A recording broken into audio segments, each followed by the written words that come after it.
No momento em que nós vamos ministrar a palavra do nosso Deus, nesta sexta-feira, nosso culto de ensinamento, ainda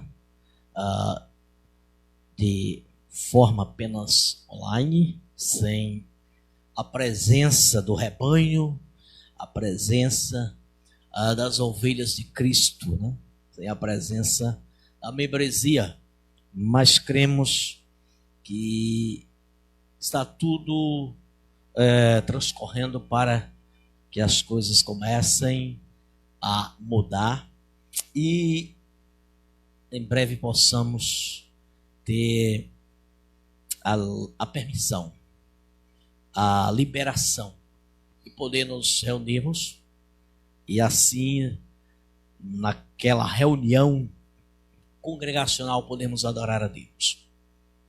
É a nossa expectativa, é a nossa esperança e a nossa certeza que nenhum mal dura para sempre e nem um dia mau também dura para sempre. Glória a Jesus. Mas vamos ler o texto da palavra de Deus que reservamos para usar para a ministração do ensino de hoje, capítulo de número 6 da carta que Paulo escreveu à igreja de Éfeso, ou a carta aos Efésios, capítulo de número 6, a partir do versículo de número 10. Vamos aqui tirar as lições necessárias que esse texto bíblico nos passa com muita eficiência de detalhamento e entendendo o que realmente o Senhor, por meio de Paulo, nos mostrou e nos orientou. Amém? Vamos aqui para a partir do versículo 10, capítulo 6 de Efésios, a leitura do texto, que diz assim: no demais, irmãos meus, fortalecei-vos no Senhor e na força do seu poder. Revesti-vos de toda a armadura de Deus para que possais estar firmes contra as astutas ciladas do diabo. Porque não temos que lutar contra carne e sangue, mas sim contra os principados, contra as potestades, contra os príncipes das trevas deste século, contra as hostes espirituais da maldade nos lugares celestiais. Portanto, tomai toda a armadura de Deus para que possais resistir no dia mau e, havendo feito tudo, ficar firmes. Estais, pois, firmes, tendo cingidos os vossos lombos com a verdade e vestida a couraça da justiça e calçados os pés na preparação do evangelho da paz, tomando sobretudo o escudo da fé, com o qual podereis apagar todos os dardos inflamados do maligno. Tomai a salvação e a espada do Espírito, que é a palavra de Deus. Só apenas até o versículo de número 17. Amados irmãos, igreja querida, ouvintes, nós vimos que o apóstolo Paulo ele usa um recurso de linguagem para ministrar sobre um dado tema, sobre um dado assunto. E este tema é um tema de guerra. Guerra, de embate, de combate, de luta. E Paulo está deixando bem claro que o cristão ele está em guerra. Não só como indivíduo, mas como igreja, como parte, como integração da igreja. A igreja de Cristo está em guerra. A igreja nasceu em plena guerra. A igreja, ela se desenvolve na guerra. A igreja cresce na guerra. A igreja se aperfeiçoa na guerra. A igreja, ela, neste mundo, ela está em plena guerra. Ela se fortalece na guerra. Ela se santifica perante o Senhor numa guerra, ela se adestra na guerra, ela avança nessa guerra. Então a igreja, ela é imbatível. a igreja de Cristo Jesus é uma igreja imbatível. Nem comparando como alguém que nasce e que vai crescer até chegar à idade adulta, ninguém resistiria. Em termos naturais, nenhuma criança resistiria nascendo em plena guerra, em meio à guerra, e ter que desenvolver-se em plena guerra e chegar à idade adulta diante de uma guerra incessante. Isso é inconcebível. Você imaginar que uma criança possa nascer e crescer dentro de uma guerra, no embate, não falando de guerra física, de guerra natural. Também, você não pode imaginar uma instituição qualquer, ela começar em um país, em uma nação onde que está em guerra, em pleno embate, e essa instituição ela poder surgir, crescer, desenvolver, se fortalecer em plena guerra e ela permanecer. Não tem como, nada resiste quando nações estão em guerras. Quando duas nações ou mais estão em guerras, o que se vê muito é ruína. O que se vê muito é destruição do que já existe. Até mesmo aquilo que já existe estruturado. Aquilo que já existe com uma dada resistência, com uma dada estrutura, com uma dada habilidade de se crescer e de se estruturar e de se prolongar. Mas quando começa uma guerra, nós vemos que tudo é um fracasso, a ruína. Então uma guerra só traz ruínas. Quando se trata de guerras naturais, qualquer nação que se envolve em guerra, ela vai ter muito prejuízo, muitas percas. Não só percas materiais, mas percas também humanas. Mas é importante nós vermos e voltarmos para o texto, que Paulo está usando um recurso de linguagem, de uma comparação, de uma metáfora, de uma guerra natural para explicar a verdadeira guerra que a igreja está envolvida. Paulo ele usa da comparação de um vestuário, de um equipamento, de um soldado. E Paulo ele faz a comparação de um soldado de sua época, um soldado romano, um soldado de guerra, um soldado que era totalmente preparado para as guerras. Porque o Império Romano era um império que avançava, era um império que guerreava, era um império que conquistava. Então era um império que tinha soldados, tinha milícias apropriadas para invasões territoriais e domínio das mesmas, desde os mesmos. E esses soldados, eles eram soldados especializados, com roupas, fardas, com equipamentos adequados para isso, né? Que era chamado, né?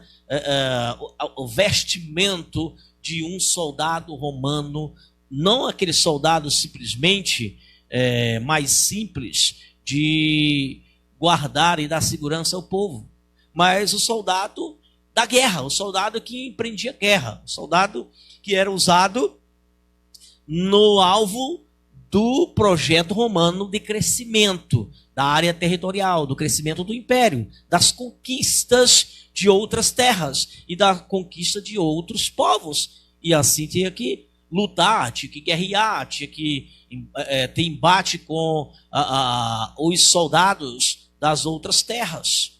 E assim Roma, ela, por ser muito melhor preparada, por investir muito bem nos seus soldados, nos equipamentos, e tanto de defesa como de ataque, Roma prevalecia sobre os demais em sua época.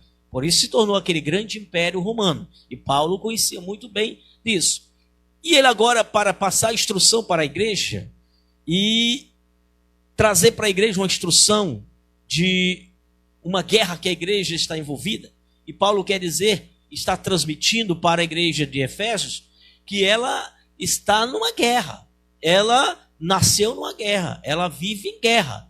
Só que Paulo, ele começa primeiramente na sua orientação nestes versículos, quando ele diz: no demais, irmãos meus, fortalecei-vos no Senhor. Então, Paulo já chama os crentes, é a coletividade, é a igreja, que ele faz um apelo a ela, para a igreja se fortalecer no Senhor. Fortalecer no Senhor, irmãos, é no poder do Senhor, naquilo que vem de Deus, no poder do alto. Paulo está aqui passando para a igreja o ensino: olha, vocês têm que ter o empenho, a dedicação de se fortalecer no Senhor, de vocês se encherem da força, do poder de Deus. Paulo não está pedindo para eles se prepararem de forma física, intelectual. Paulo está pedindo, convocando a igreja para se preparar de forma espiritual, para que eles sejam cheios da força, do poder que vem de Deus. Então, a preparação, a condição inicial para você já começar a pensar em combate, em enfrentar a guerra. Paulo não está falando de uma luta qualquer. Paulo está falando do trabalho. Ele está falando de guerra. Paulo está declarando que a igreja está em guerra. Paulo está dizendo que a igreja está em guerra. E a igreja, por estar em guerra, ela precisa também combater, ela precisa se preparar, ela precisa se equipar para esta guerra. Era comum o período que Paulo está falando, é o período que Roma, o Império Romano, dominava o mundo.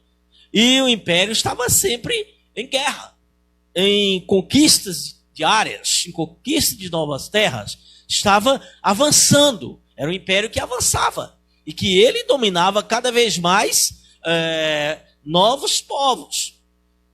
E ao Paulo usar esse recurso, faz com que todos entendam o que ele quer dizer. Paulo não está dizendo que aquele povo precisa se alinhar aos romanos nas guerras naturais, de combater outros povos que ainda não eram conquistados, que ainda não eram dominados por Roma.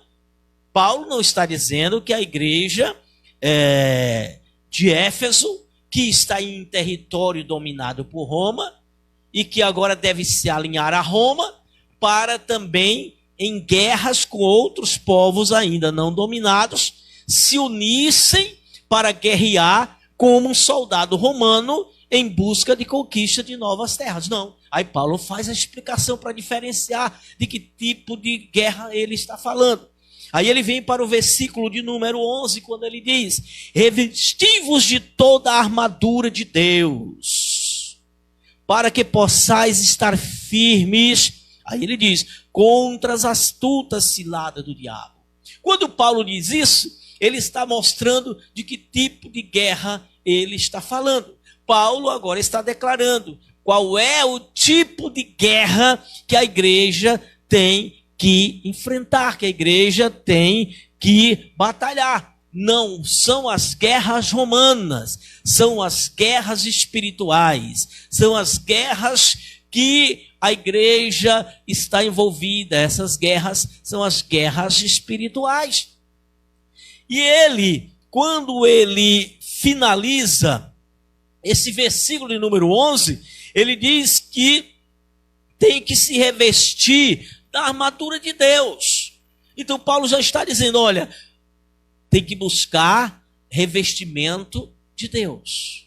Como a guerra é uma guerra de cunho espiritual, todo equipamento que o soldado cristão, que o membro da igreja, que a igreja no todo tem que usar, não é o mesmo equipamento que o soldado romano usa. Ele apenas faz ali uma analogia. Paulo ele faz uma ilustração de como era um soldado de guerra, um soldado do exército guerreiro de Roma, um soldado do exército que empreendia as conquistas. E como que eles eram equipados para poder sair vitoriosos? Então ele está usando apenas essa ilustração. Então ele diz, olha, também o cristão, aquele que faz parte da igreja, ele tem que estar equipado e, além de equipado, batalhando. É uma batalha, uma guerra espiritual. Mas ele diz, olha, que essa preparação, que esse equipamento que tem que usar, essa capacitação, ele já começa a dizer que ela tem que vir de Deus, porque a guerra não é, quando ele diz, contra carne e contra sangue, no versículo de número 12. No versículo 11 ele já está dizendo que a preparação é para poder estar realmente prontos para combater as astutas ciladas do diabo. Paulo está falando do príncipe das trevas. Paulo está falando do grande inimigo do plano de Deus. Paulo está falando do grande inimigo do povo de Deus. E quando ele fala desse inimigo, ele deixa bem claro que esse inimigo age, ataca com astúcia. O que é uma astúcia? É inteligência, só que usada para o mal, usada com o intuito de destruição, com o intuito de engano, com o intuito de perversão.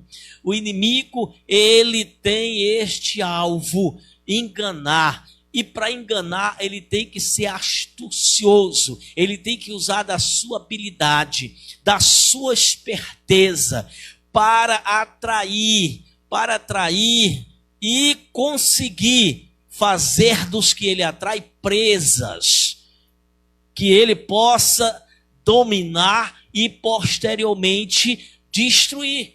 É esse o alvo do inimigo.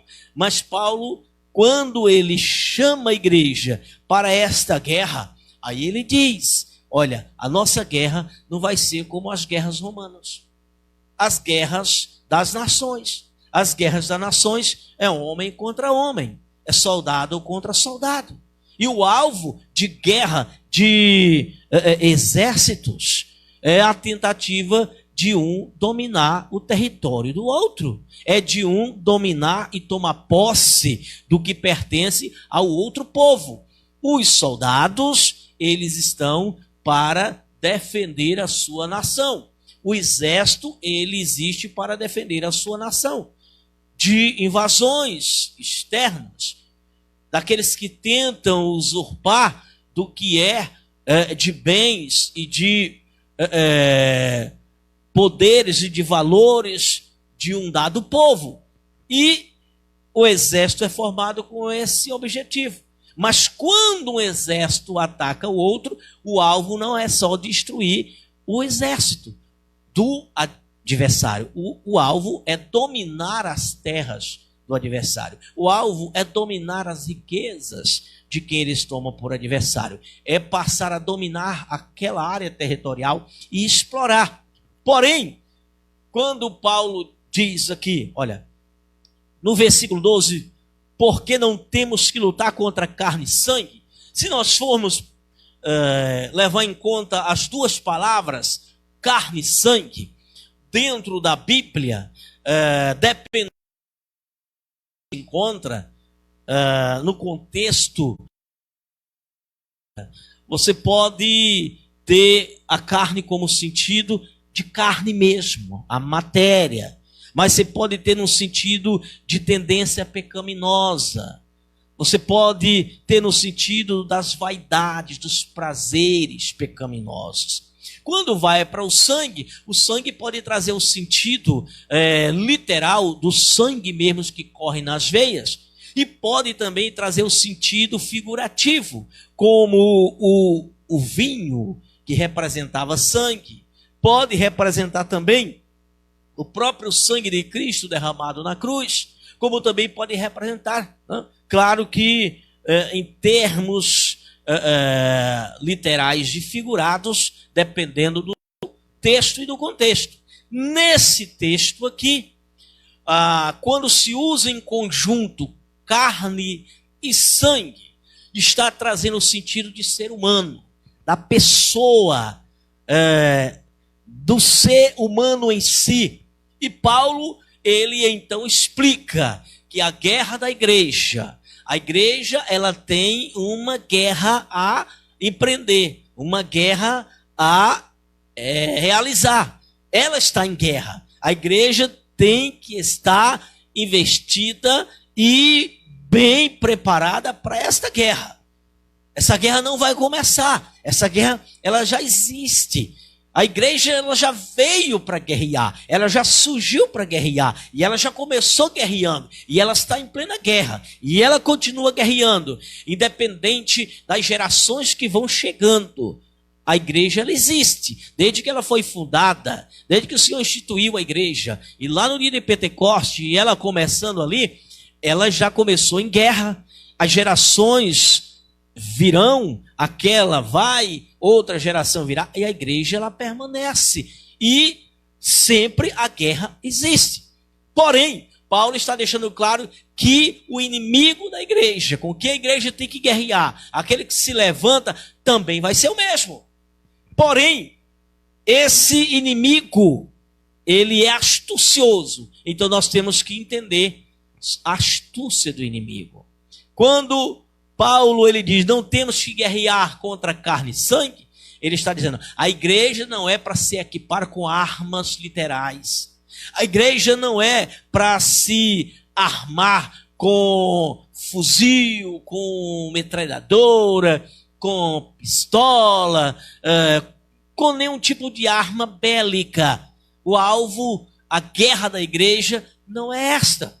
A igreja, ela não é para usar e não é para batalhar esse tipo de guerra. Para esta guerra, toda nação tem seu exército. A igreja, ela não tem que entrar num embate de uma guerra bélica, de uma guerra contra uma outra nação.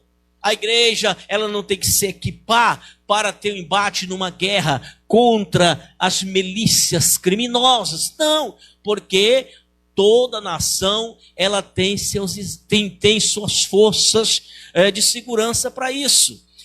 Levando em conta a nossa nação, a igreja, ela não precisa se armar para combater o crime.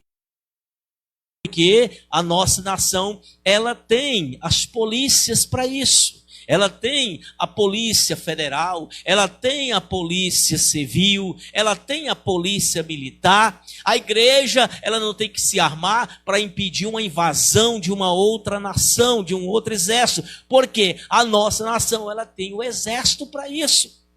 A nação, ela instituída, constituída, política e geograficamente, ela tem a responsabilidade para esse tipo de guerra. A guerra que geralmente tem que ser enfrentada com humanos. Claro que tem que ser enfrentada com humanos.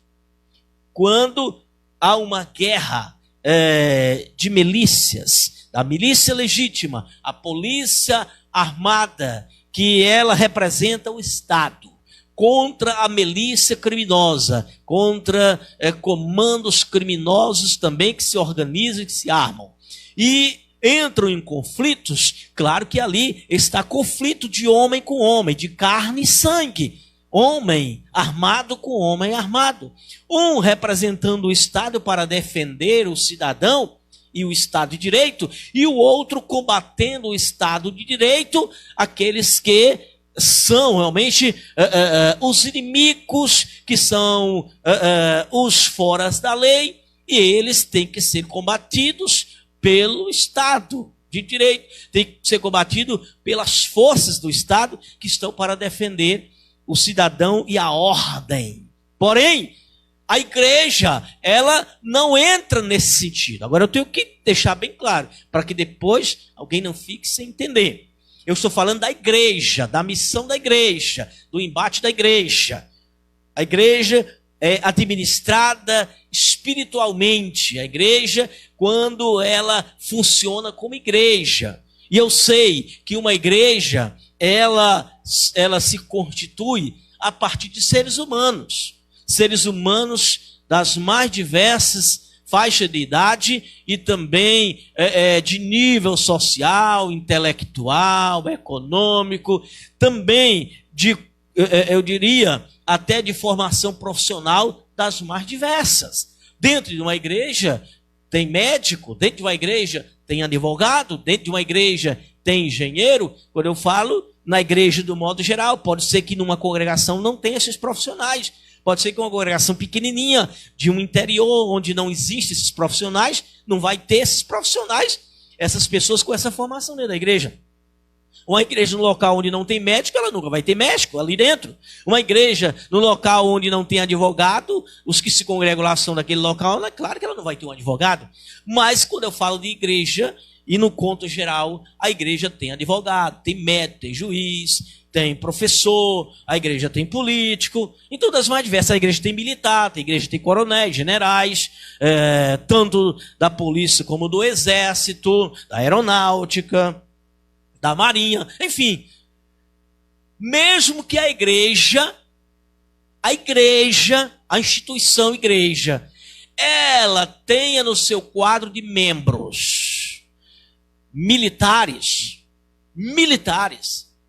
e que esses militares, eles têm o direito de posse de arma e possam portar armas, mesmo que eles adentrem no templo, vindo fardado para um culto a Deus, e adentrem com sua arma, com o direito que tem do porte da arma e de poder estar com ela, não torna ele um cristão por ser um militar com o direito de combater carne e sangue.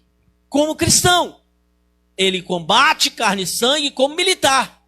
Ele pode ser um cristão, mas na instituição das forças de segurança que ele faz parte, quando ele estiver na missão de militar, então ele guerreia contra carne e sangue, desde que esteja debaixo do comando para esta missão.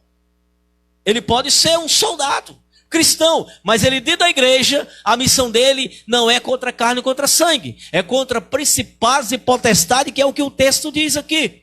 Quando o texto continua dizendo, olha, porque não temos que lutar contra carne e sangue, mas sim contra os principados, contra as potestades, contra os príncipes das trevas deste século, contra as hostes espirituais da maldade nos lugares celestiais. Então você deu para entender. Se eu não sou militar, se eu como membro, e qualquer membro não é nem um militar, não tem nenhum tipo de arma, o direito de posse de arma para ser um defensor, fazer parte da segurança e defender a sociedade, porque não é militar, então você só é cristão, a tua guerra é contra principados e potestades. Não pode lutar contra homens, não pode entrar em guerra corporal, em guerra física, em guerra literal com homem nenhum. Você não pode combater homem nenhum em termos de guerra. Por quê? Porque você é um soldado da milícia de Cristo. Um soldado para guerrear as guerras espirituais. Mas há pessoas, cristãos, que eles, além de ser parte do exército de Cristo, da milícia de Cristo, daquela que guerreia as guerras espirituais, que guerreia contra Satanás, contra aqueles príncipes dominados por Satanás, príncipes das trevas já está falando o contrário da luz, aqueles que são do engano, são da mentira, são demônios, que estão numa missão de trazer destruição em todos os âmbitos de sentido da vida, para a sociedade. Então, se você é um cristão, e você faz parte da milícia de Cristo, mas você também é um militar, independente da corporação, se é da polícia militar, se é da polícia civil, se é da polícia federal, se é do exército, se é da aeronáutica, se é da marinha, sim, das forças de segurança da nação como um todo. Você faz parte de uma delas. Você é um militar. E você, nessa condição de militar, se em qualquer área e qualquer parte dessa força que você faz parte, se empreender uma guerra, seja uma guerra contra o tráfico, seja uma guerra contra o crime organizado, seja uma guerra contra outra nação, e você está incluído no comando que vai enfrentar esta guerra, você então vai guerrear, porque você é um militar. Ah, mas eu sou um cristão, mas você é um militar, você está ali, você tem que cumprir a missão de militar e defensor da pátria, defensor da segurança pública. E se tiver que entrar numa guerra, num embate armado, em tiroteio, contra os criminosos, contra os invasores, contra aqueles armados que se levantam contra a nação, contra o povo, então vai ter que ter um combate. Aquela força militar vai ter que combater o inimigo. E vai ter que usar armamentos bélicos. E vai ter que disparar tiros. E isso é uma guerra contra a carne e contra sangue. E ela pode e deve existir. Mas com os poderes e com as instituições próprias para aquela. Jesus não levantou a igreja para combater esse tipo de guerra. Jesus levantou a igreja para combater contra os inimigos que as forças armadas não podem combater, que as forças militares não podem combater. As armas que um soldado, seja do exército ou da polícia militar, essas armas que eles andam com elas em punho, elas não podem destruir as armas do inimigo. As armas do inimigo. Elas não podem destruir os inimigos espirituais. Uma bala saindo de um fuzil, ela não consegue ferir um demônio. Ela não consegue atingir um demônio. Uma bala que sai da arma de um soldado do exército não pode destruir uma astúcia do inimigo, um conceito do inimigo, uma doutrina do inimigo. Então quem pode confrontar isso? Que armas são essas? Que armas podem destruir essas armas do inimigo?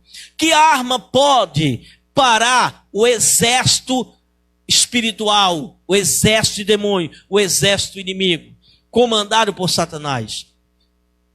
Nem mesmo o maior exército do mundo, que são as forças armadas norte-americanas, com o maior poder bélico do mundo, nem as forças armadas do mundo todo, se juntar todas as forças armadas do mundo todo, não tem condição de combater contra o inimigo. Não tem como vencer o inimigo. Não tem como destruir as armas do inimigo. Não tem como parar os comandados do inimigo, o exército do inimigo, que são demônios ferozes, são seres espirituais e que eles não são atingíveis por armas naturais.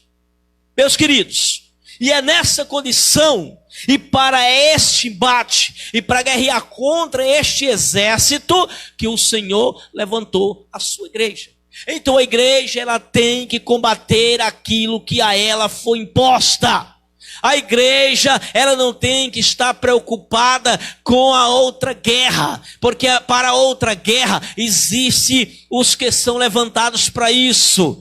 Existem aqueles que estão preparados para isso, aqueles que são instituídos para isso. A igreja não tem que se preocupar se o Brasil vai ser invadido. Tanta conversa por aí, né? Tanta notícia aí nas mensagens, nos canais de YouTube. Ah, mas a China prometeu invadir o Brasil. A Venezuela prometeu invadir o Brasil. A igreja não precisa se preocupar com essas coisas.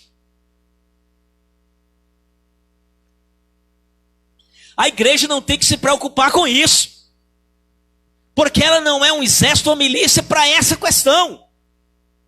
A igreja, ela tem que estar ocupada, atenta, atuando na guerra que é espiritual, nos lugares celestiais. A igreja tem que estar guerreando a guerra para a qual ela foi levantada, capacitada, preparada. São contra as astúcias ciladas do diabo, contra as ações do maligno. Ela tem que partir mesmo para resistir. Agora é impressionante, irmãos, que a igreja, ela não destrói o diabo. Jesus não levantou ninguém na igreja com poder de destruir o diabo.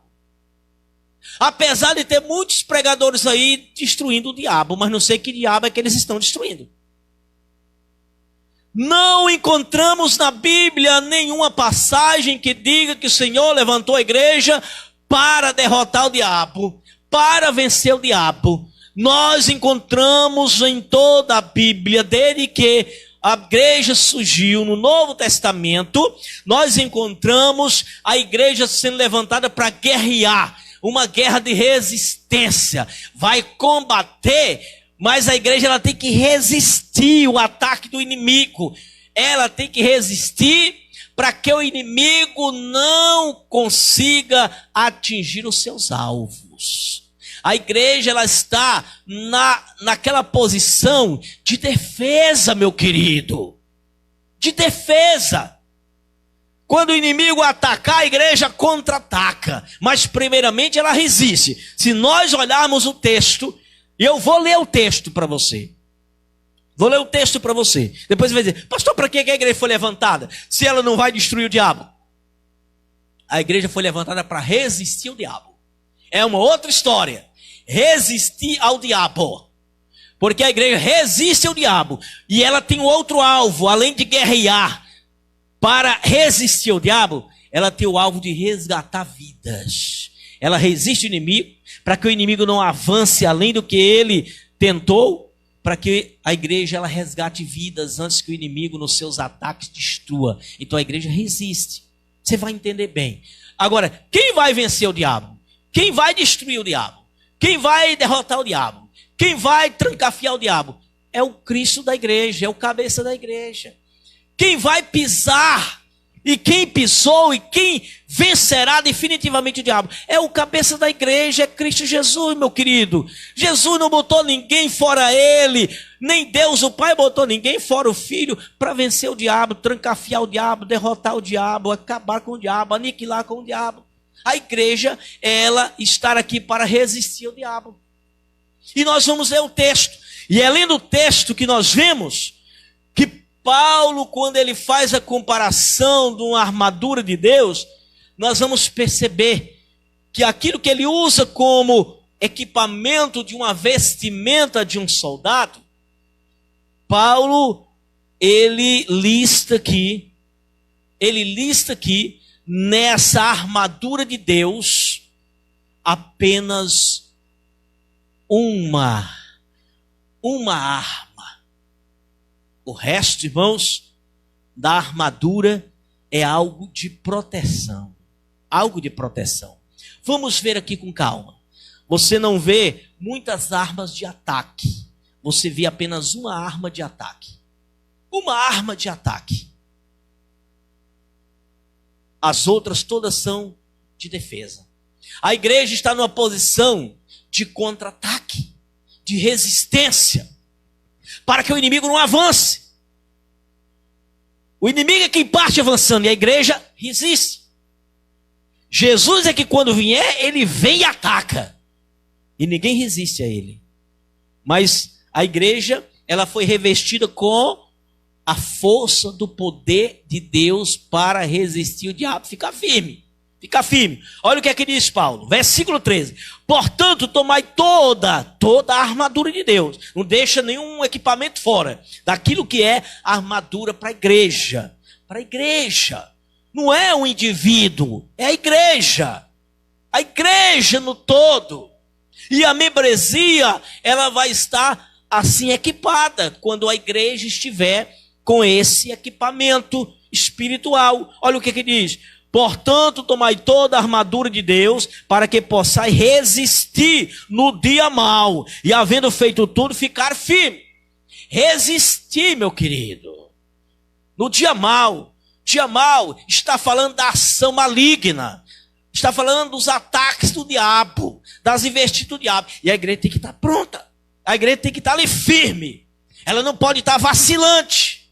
É uma igreja que tem que estar vigilante, a igreja que tem que estar esperta para discernir o que é ataque do diabo, o que é investido do diabo. Continuando, ele diz: estais, pois, firmes, tendo cingido, ou seja, vestido os vossos ombros, o vosso corpo, com a verdade. Ou seja, você não pode abrir mão da verdade. E essa verdade, irmão, é a verdade de Deus. É a verdade que vem de Deus. Não é a verdade imaginária do homem. É a verdade de Deus. Você tem que revestir sua vida. Revestir sua vida. Seu interior. Aqui está falando de revestir todo o corpo. O corpo. Está vendo aqui? Os lombos. Está falando de veste de corpo, que envolve costa, abdômen, tórax, tronco, que envolve o corpo. A verdade tem que estar dentro de você, você tem que estar envolvido com ela. A verdade tem que estar por dentro de ti. Então aqui a Bíblia está falando de que nós devemos nos revestir, estar cingido, vestido da verdade. Agora nós vamos ver, e vestido a couraça da justiça. Agora é aquilo que fica por cima da primeira veste. O soldado, ele tinha uma couraça, que era uma peça resistente de proteção, que cobria a outra roupa que envolvia o corpo. A couraça ela não era colocada diretamente sobre a pele. Não. Tinha uma vestuária antes. Uma vestuária antes que vestia um soldado da guerra. E depois ele colocava uma couraça. Uma espécie escamada. Muitas delas de couro. E o soldado mais da elite, como que de escamas de bronze. Para quê? Para proteger todo o tórax, para proteger o abdômen, para proteger a parte também até das costas. Aí você vai entender. A verdade está por dentro, vestido com a verdade. Depois, com a cobertura da couraça. Couraça era justamente aquela vestimenta resistente por cima daquela primeira roupa. Ficou conhecido como couraça, porque nos tempos mais antigos era feito de couro. O couro, quando ele quando ele ficava ressecado, quando ele era feito todo o trabalho para ele ficar duro, resistente, ele se tornava quase que impenetrável. De uma lança ou de uma flecha. Depois veio as couraças de bronze, que era ainda muito mais resistente. Mas não deixava de ser chamado também de couraça. De couraça. E na época do Império Romano, já era uma época em que o bronze já existia. Mas Paulo, ele continua dizendo, olha, versículo 15, calçados os pés na preparação do evangelho da paz. Ele está falando de uma proteção para os pés, como que o soldado tinha as suas proteções dos seus pés. Porque as guerras muitas vezes se empreendiam em lugares diferenciados e lugares que o solo era muito tenebroso, pedregoso, espinhoso. A guerra não acontecia somente num local onde era livre de qualquer solo irregular, dentro das cidades, nas ruas, não. Acontecia em locais que precisavam de proteção para os pés. E Paulo está usando esse recurso. E ainda diz mais. Até aqui nós estamos vendo, irmãos, equipamento de proteção contra os ataques do inimigo. equipamento que resiste aos ataques. E ainda vemos, tomando, verso 16, tomando sobretudo o escudo da fé, mais um equipamento de defesa. A fé, ela está à disposição para te defender como escudo, o qual podereis apagar todos os dardos inflamados do maligno. Um escudo é outra proteção, além de já ter a couraça sobre o tórax, além de ter, amados irmãos, essa couraça protetora, as botas, os calçados para proteção dos pés, subindo até a canela. Você tem ideia do que é esse vestuário de um soldado de guerra? Você também ainda tem o escudo, aquele equipamento bem grande que segurava com um braço e que ficava ali para se proteger, tanto de lança como principalmente de flechas lançadas à distância. São os dardos inflamados. Quando fala de dardos inflamados, amados, lançavam-se flechas pegando fogo na ponta, como pegando fogo, porque eles incendiavam muitos locais lançando flechas acesas. Eram dardos inflamados, ou seja, dardos com fogo. E ao bater no escudo, o escudo era de um metal.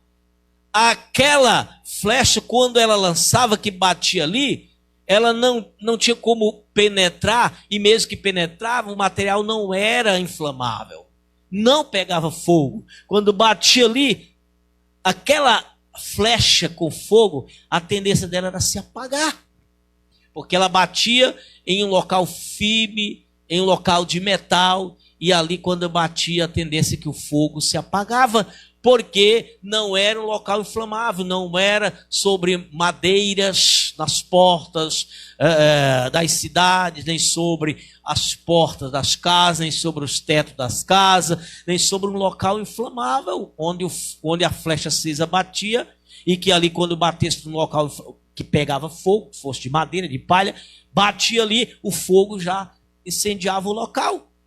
Ou que pegasse na roupa, alguém que não tinha essa proteção, e que ela injetasse e batesse na roupa, ela também incendiava a roupa de quem estava numa roupa de tecido. Porém, com o escudo, os dardos não tinham efeito. Eles batiam no escudo, e eles ali caíam na terra, no solo, e se apagavam.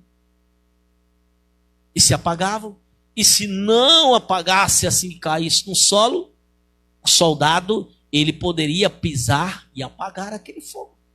E o dardo não conseguia atingir seus alvos, aliás, seus objetivos, que era incendiar, que era aplicar incêndio. Mas vamos ver ainda mais.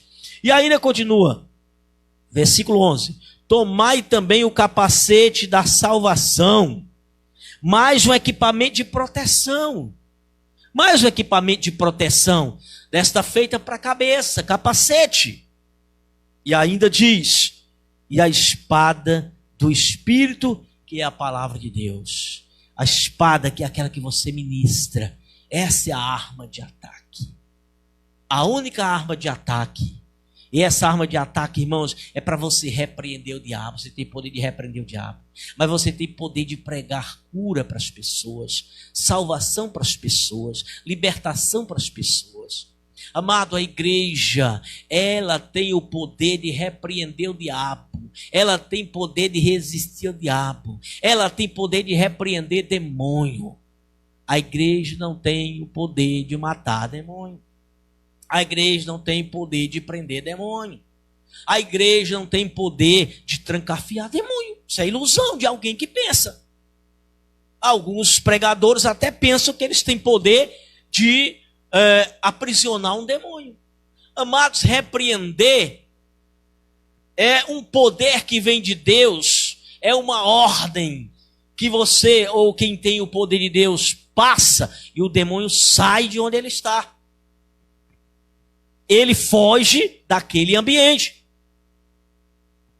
por o momento da repreensão, mas ele não fica aprisionado a ponto de não voltar mais. a ponto de não voltar a tentar novamente. Por essa razão que a igreja ela tem que ficar firme. E o versículo de número 18 fala que a igreja tem que ficar em oração constante, em súplica no Espírito, na direção e na unção do Espírito, vigiando em oração.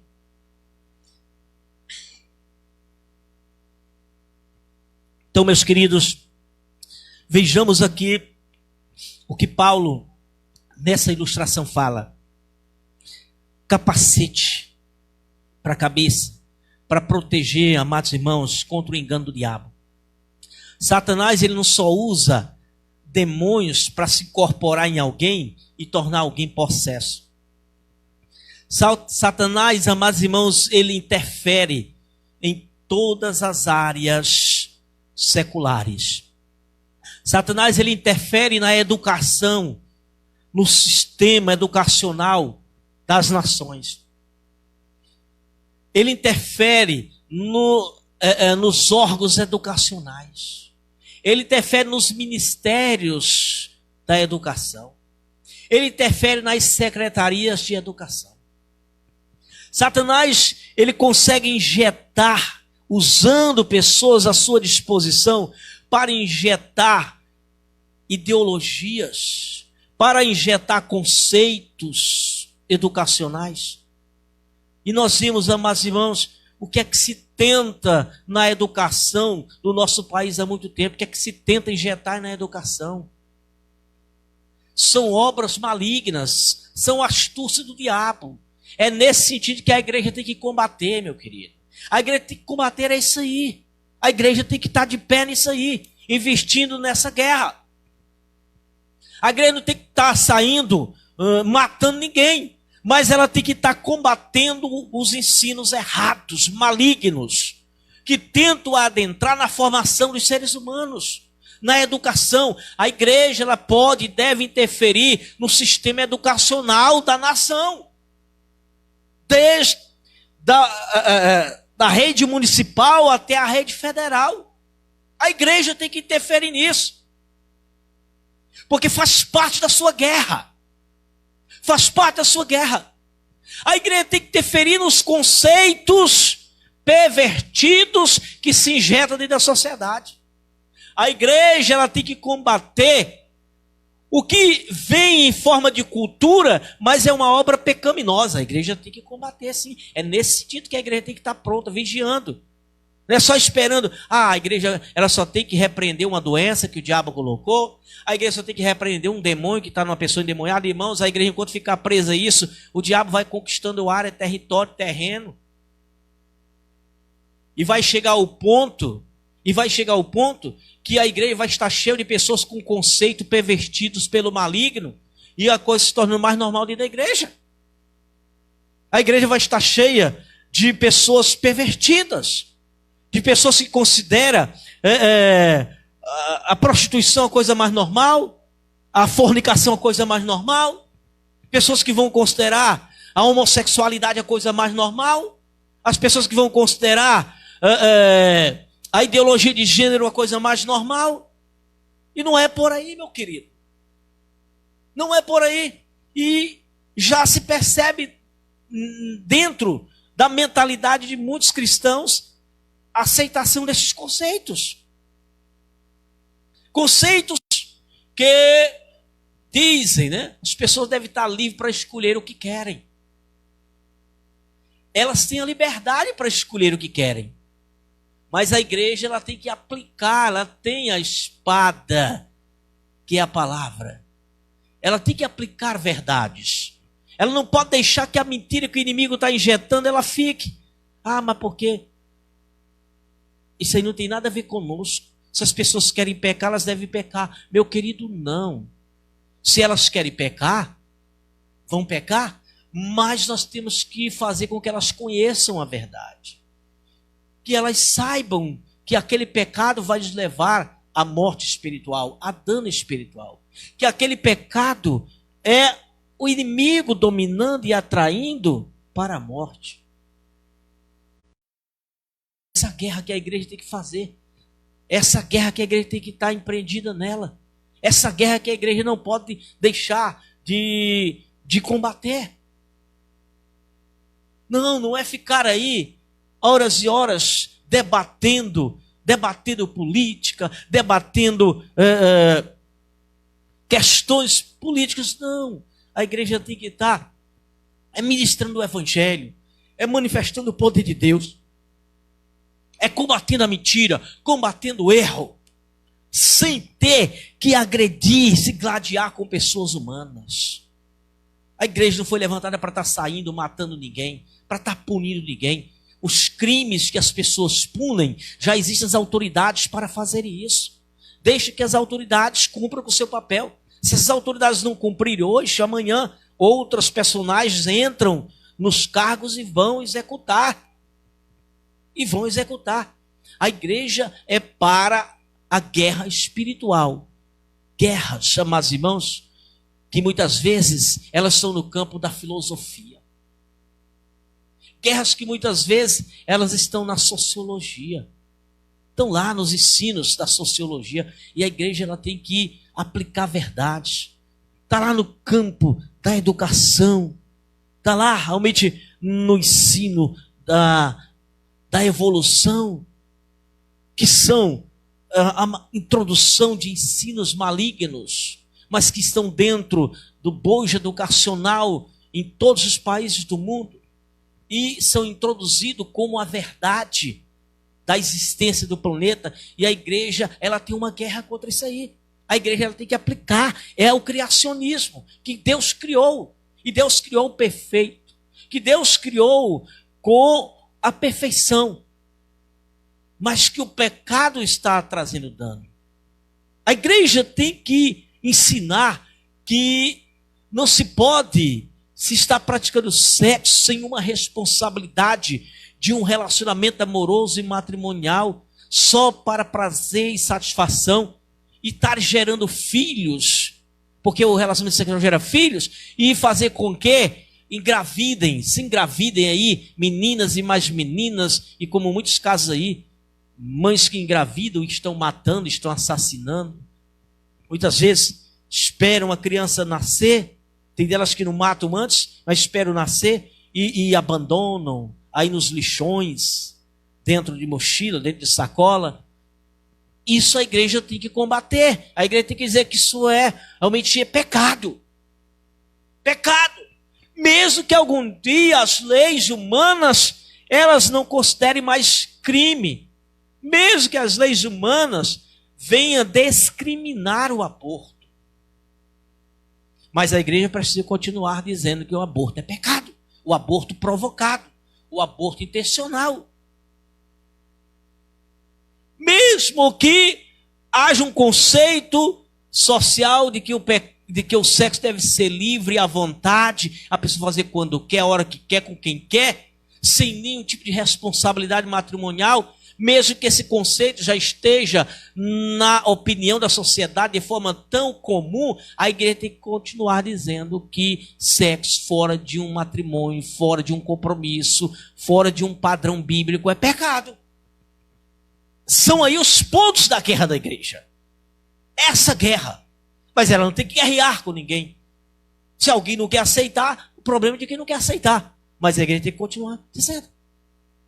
A igreja tem que continuar dizendo que a desonestidade é pecado. Que essa desonestidade ela tem sua origem no diabo. Que a fraude é pecado.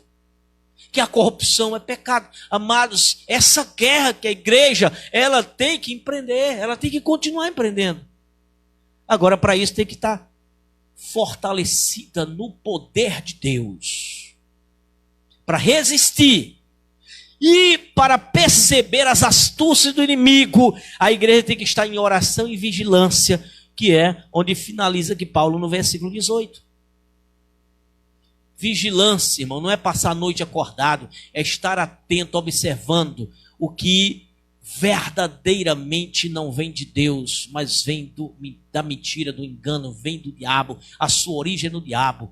E essas coisas elas entram pelos humanos.